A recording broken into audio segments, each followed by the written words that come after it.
to Curry, back to Iguodala, up for the layup. Oh, blocked by James. Won't go. Rebound Box. Back out to Allen. His three-pointer. Bang! Lillard, long-range three. 3 seconds left. Cleveland triggers in. James, 2 seconds. 1 second for the win. Hello and welcome back to what is most likely the last episode of Minardi Madness. Both conference finals are now set, and in the East we have Boston Celtics taking on the Indiana Pacers, along with the Western Conference Finals where we have the Timberwolves taking on the Mavericks. And let's get right into this. Today I'll be talking about the endings of the semifinals, as well as giving some predictions for the conference finals. And to start, let's just look at the Pacers vs. Celtics series. So obviously, we know Celtics won in 5 games. I covered that last week, but Pacers just won in Game 7 on Sunday. And first of all, obviously, props to the Pacers. They did their thing. I like the way they play. I do think they're a great team. But let's be honest, man. They're not even beating a half-healthy Knicks team if they had even 2 of the players that they were injured. Brunson goes down with that fractured hand late in the game. Anunoby could barely move around the court in those few minutes he was in. And Josh Hart, you could see also not 100% with that abdominal injury. All this adding up, 4 to 5 other guys injured. Really, Knicks just on their last straw. Just really got unfortunate. But it's kind of funny how Halliburton's talking trash and stuff after barely beating a hospitalized Knicks team. But either way, they earned it. Can't take it away from them. I think they play a great brand of basketball. But let's just take a look at the game. For most of the first half, Pacers led by double digits and nearly 20 heading into half. And then Brunson got injured. Things were kind of going to waste. And then Knicks kind of made a push into the third quarter, gained some energy. Alec Burks in this game actually stepped up big. He was making a lot of shots to try and, fill in that void for sort of the players who were out. He finished the game with 26, and then Dante DiVincenzo, too, even in the loss, had a huge game. Gave it his all, just like always. Finished the game with 39. But overall, we know this wasn't enough. To add to it, Pacers also had a historic shooting night, 67% from the field. Halliburton had a good shooting game with 26, along with basically the whole starting lineup, who had about 20 each.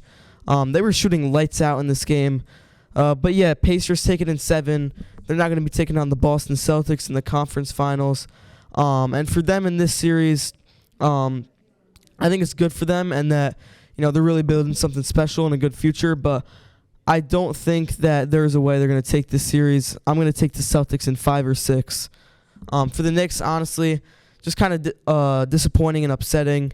They're having a great season. Randall got injured, which was obviously devastating news. But then even after that, Knicks started playing great. And from there into the playoffs, the Knicks just kept losing player after player, and it got to a point where it just ended up being too much late into the semifinals.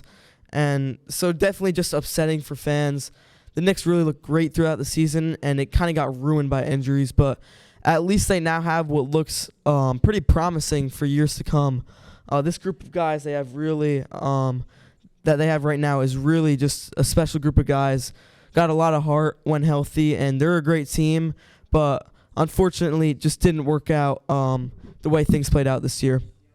But I'm now going to move on, take a look at the West, where first Dallas Mavericks beat the Oklahoma City Thunder in 6. Sad to see the Thunder head out in the playoffs, but if you're a Thunder fan, you got to be pretty proud of this team and most of all excited for the future. A bit inexperienced this year, but I can see this team going pretty far within the next few years. Taking a look at Game 6, Luka and Kyrie with both 20-plus, along with Derrick Jones Jr., who I think has been playing really good. Really happy for Kyrie. He's one of my favorite players, and after all he's been through, it's great to see him sort of making his way back at a deeper playoff run. But for the Thunder in this one, they fought all the way down to the wire, and once again, I love the way this team plays, but lack of inexperience does come in. Shea does his thing with 36 in this one. Also, Jalen Williams and Chet did have over 20.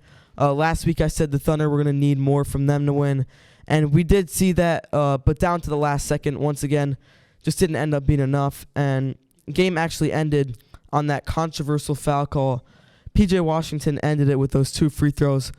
My opinion on it, I don't think it was a foul, but he got ball even before touching his hand, so I think that makes it not a foul. But hey, the refs do know the game more than me. Great season for the Thunder, showing more improvement and a promising future ahead of them. And now, last thing I would like to talk about is the Denver versus Minnesota series. First off, have to say, what a great series this was. Wolves dominating from the start. The defending champs win 3 in a row. And then the Wolves locked back in to take the series on the road in Game 7. Did exactly what I said they needed to do last week. They came out with that same defensive intensity that we saw in Games 1 and 2, and they brought it to Game 6 in an absolute massacre win. Good game for Edwards with 27 in this one, along with Jaden McDaniels shooting 8 for 10 with 21 points. But bigger thing in this one was just the way they locked down Jokic and the Nuggets. Only 70 points. That definitely says something for sure. But now let's take a look at Game 7. Jamal Murray starting pretty hot in this one in the first half after pretty much being non-existent in Game 5. Nuggets looked good at this point. Took a 20-point lead, 58-38, and locking down Anthony Edwards too. Had him shooting horribly with only 4 points in the first half. But in that second half, the whole Timberwolves team just flipped a different switch. Anthony Edwards says he was going to get in his bag, and he did exactly that. Definitely an awful shooting night for him. The Nuggets continued to defend him pretty well, but he was able to start, getting downhill, creating more from his defense, and really the defense that he was playing allowed to create more offense from him. And although all the box score watchers are saying, 6 for 24, he played awful, he's trash. But if you watch the game, you see the impact he's making on defense, and that's where he came in huge. Once again, Jaden McDaniels also playing great defense, and this whole Timberwolves team really just turned it up when it really mattered in the second half. Another guy who I think stepped up big for them near the end was Naz Reid. 11 points, but most of them coming in at the end. He had to step up in place for Cat. Cat had 5 fouls, and he defended Jokic great. Played amazing defense against him in the fourth quarter. 2 blocks. Honestly, I think he looked better playing defense against Jokic than Rudy Gobert did. He had that putback slam, really just stepped in and made a huge impact.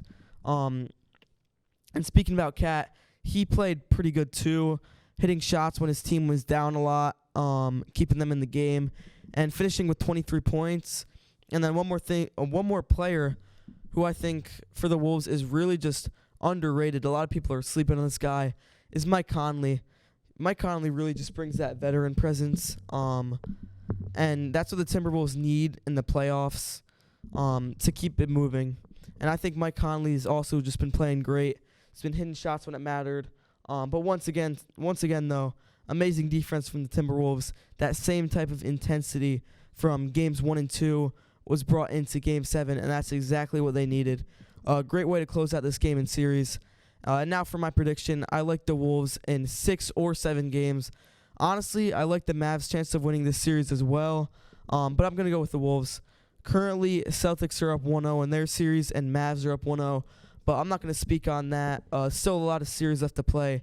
For now, that's all I got for you. If this is the last episode, thank you for tuning in to Minardi Madness, and stay tuned for a best of video, which will be coming soon.